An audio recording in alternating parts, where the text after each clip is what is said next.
Perbanyaklah duduk bersama orang-orang yang bertaubat. Sungguh mereka adalah orang-orang yang berhati lembut.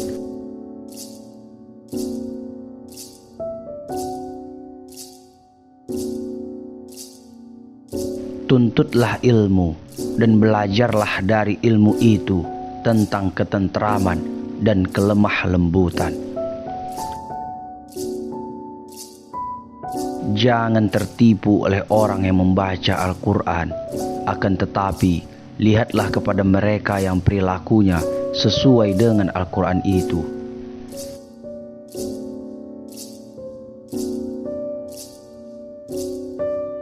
Duduklah bersama orang-orang yang mencintai Allah, karena bergaul bersama orang seperti mereka akan mencerahkan pikiran. Perbanyaklah mengingat Allah, karena itu adalah obat. Jangan buat dirimu terlalu banyak mengingat manusia, karena itu adalah penyakit.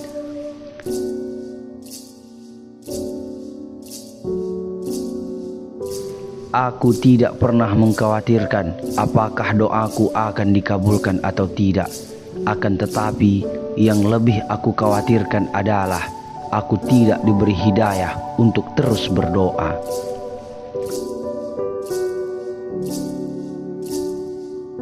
Menjauhi dosa itu lebih ringan daripada menanggung rasa sakit dari sebuah penyesalan.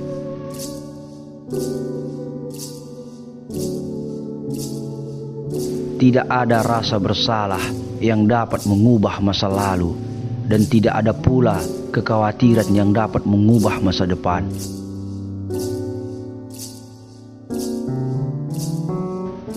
Jangan berlebihan dalam mencintai sehingga menjadi keterikatan. Jangan pula berlebihan dalam membenci sehingga membawa kebinasaan.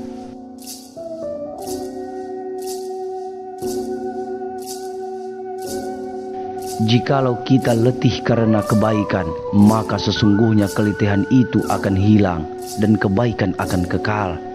Namun, jikalau kita bersenang-senang dengan dosa, maka sesungguhnya kesenangan itu akan hilang dan dosa itu akan kekal.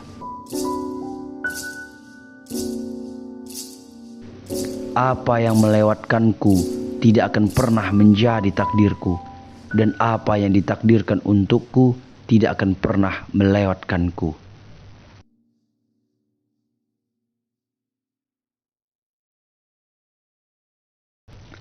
Mahkota seseorang adalah akalnya, derajat seseorang adalah agamanya, sedangkan kehormatan seseorang adalah budi pekertinya.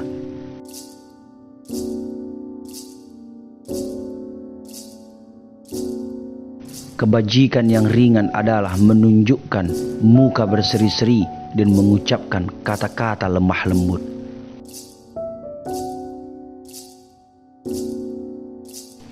Aku khawatir akan datangnya hari di mana orang-orang yang tidak beriman merasa bangga dengan kedustaannya, sementara orang-orang yang beriman malu dengan keimanannya.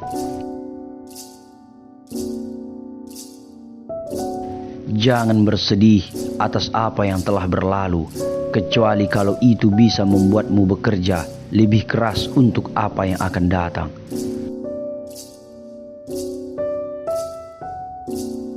Bergaullah dengan budi pekerti mulia, dan jadikanlah orang-orang sebagai sahabat dalam beramal dan beribadah. Barang siapa yang malu terhadap Allah, pasti aibnya selalu dijaga Allah. Orang yang lebih berakal akan lebih mudah dimaafkan orang lain.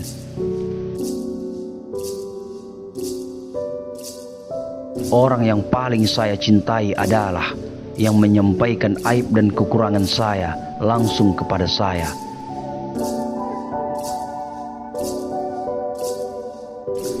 Jauhilah rasa kenyang, karena itu akan memberatkan hidupmu dan menyusahkan kematianmu.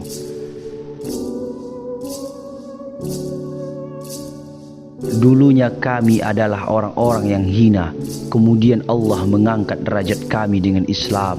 Seandainya kami menginginkan kemuliaan dari selain Islam, sungguh Allah akan mencela dan menghina kami.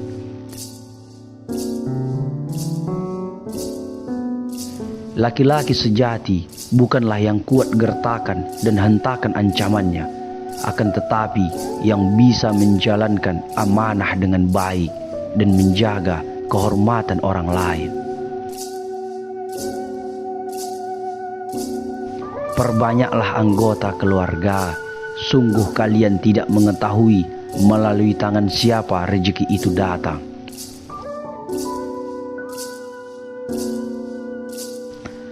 Sungguh seorang hamba yang tawadu karena Allah semata, niscaya Allah akan mengangkat derajatnya dan berkata, bangkitlah dan tegaklah, sungguh Allah telah mengangkat derajatmu.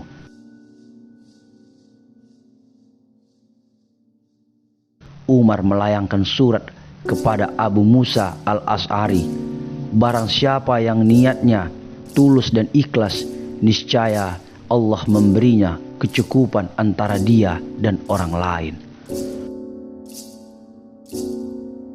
Umar berkata, bertemu dan mengunjungi saudara dapat menghilangkan perasaan duka dan sedih. Maka jika Allah memberimu karunia mendapatkan cinta dan kasih sayang seseorang, maka indahkanlah. Aku tidak pernah peduli apa yang menimpa hidupku, apa yang aku cintai ataupun benci, karena sesungguhnya aku tidak tahu apakah yang aku cintai atau benci itu baik untukku atau tidak. Umar berkata kepada Abu Musa al-Asy'ari, samaratakanlah semua orang di hadapanmu dalam keadilan dan sewaktu bersama denganmu. Jangan sampai orang yang terpandang berbuat tamak dan orang yang lemah merasa putus asa dengan keadilanmu.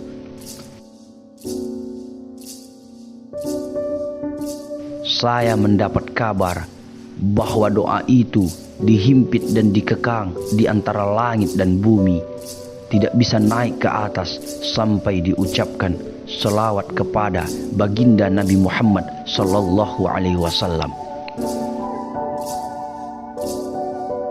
Umar pernah berkata, sungguh ada orang yang seumur hidupnya menentang dan menjadi penyakit dalam agama Islam ini dan tidak menyempurnakan sholatnya karena Allah. Umar lalu ditanya, bagaimana bisa begitu? Umar bin Khattab berkata, orang tersebut tidak melengkapi ruku, sujud, khusyuk dan tawadu ketika sholat menghadap Allah.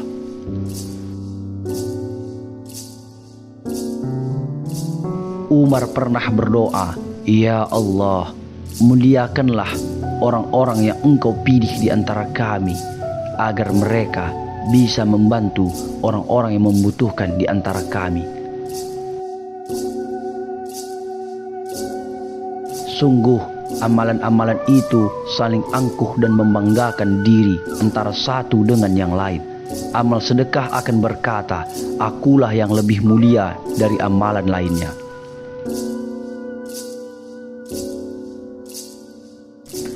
Bersikap jujurlah walau nyawa taruhannya. Aku lebih menyukai kejujuran walau membuat diriku menjadi rendah sekecil apapun daripada berbuat bohong untuk mengangkat derajat walau hanya sedikit. Ada 3 jenis orang ketika menghadapi masalah. Pertama, menyelesaikan masalah dengan idenya yang justru semakin merusak. Kedua, menyelesaikan masalah dengan berkonsultasi dan memusyawarahkan kepada yang lebih ahli. Ketiga, bingung dan tidak menyelesaikan masalah, akan tetapi tidak mau mencari solusi dan tidak mau mendengarkan saran dan solusi orang lain.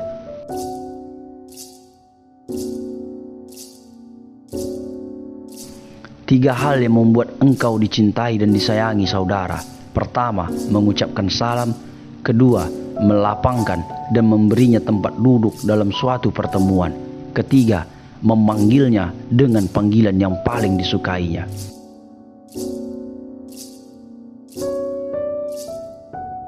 Jangan pernah membiarkan istri sendiri walau engkau mengajarinya menghafal Al-Quran.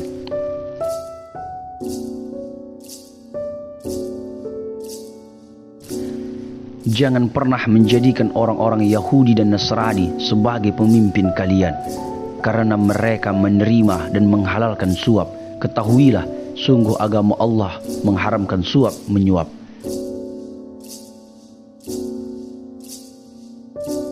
Jangan sekali-kali orang yang tidak mengerti agama dan tidak bisa menimbang timbangan dengan adil berdagang di pasar.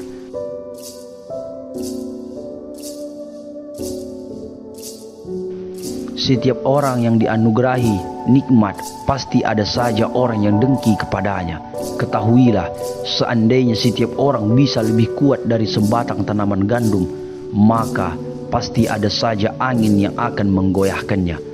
Satu kalimat tajam yang terucap mengenai sasaran, tidak akan ada yang mendengarkannya.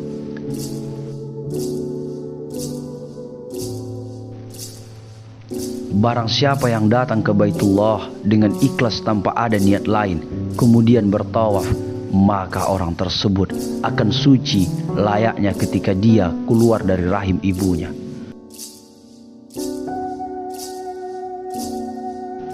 Umar pernah berkata kepada Sa'ad bin Abi Waqqas, "Sungguh Allah jika mencintai hambanya, maka dia akan membuat orang lain mencintai hambanya. Maka dia akan membuat orang lain mencintai hambanya itu. Maka perhatikanlah terus kedudukanmu di hadapan Allah sebagaimana kedudukanmu di depan rakyat. Dan ketahuilah bahwa apa yang ada di tanganmu di mata Allah adalah seperti yang ada di mata mereka."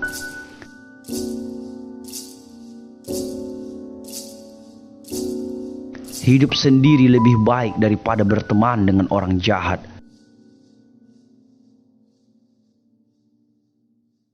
Orang berakal bukan berarti bisa mengenali mana yang baik dan mana yang buruk. Akan tetapi, orang yang berakal adalah yang mengetahui mana yang lebih baik dari dua hal yang buruk. Setiap sesuatu ada pucuknya, dan pucuk kebaikan adalah menyegerakannya. Seringkali Umar berpidato dan berkata, "Aku adalah yang beruntung di antara kalian, karena aku bisa menjaga sifat rakus dan tamak, nafsu dan amarah."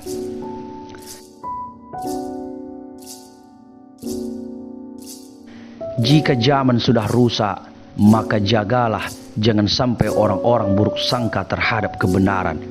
Janganlah orang muslim memberi alasan kepada orang yang berbuat ghibah, walaupun yang dikatakan itu benar.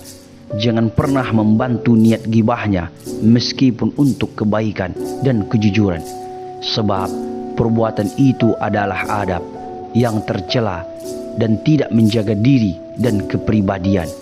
Sungguh penghibah yang jujur pasti membuka dan menyingkap keburukan yang ditutup-tutupi, menginjak hal yang dihormati dan tidak memelihara harga diri dan kehormatan orang lain.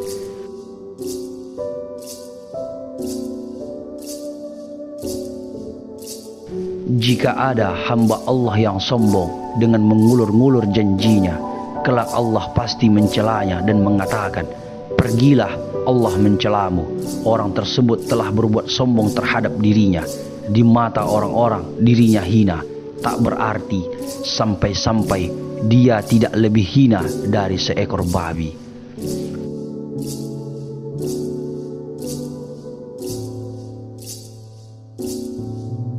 Barang siapa yang ingin menutupi rahasia diri, pilihan itu ada di tangannya sendiri.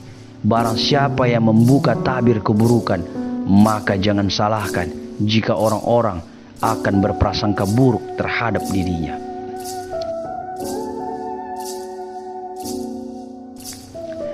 Seseorang menjadi terpandang dan diperhitungkan orang-orang karena hartanya, kehormatannya, agamanya, kepribadiannya, dan akhlak serta budi pekertinya.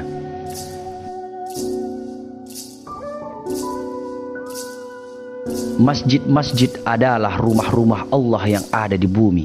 Orang yang sholat di dalamnya adalah tamu Allah. Sudah barang tentu kewajiban yang dikunjungi adalah menghormati tamunya.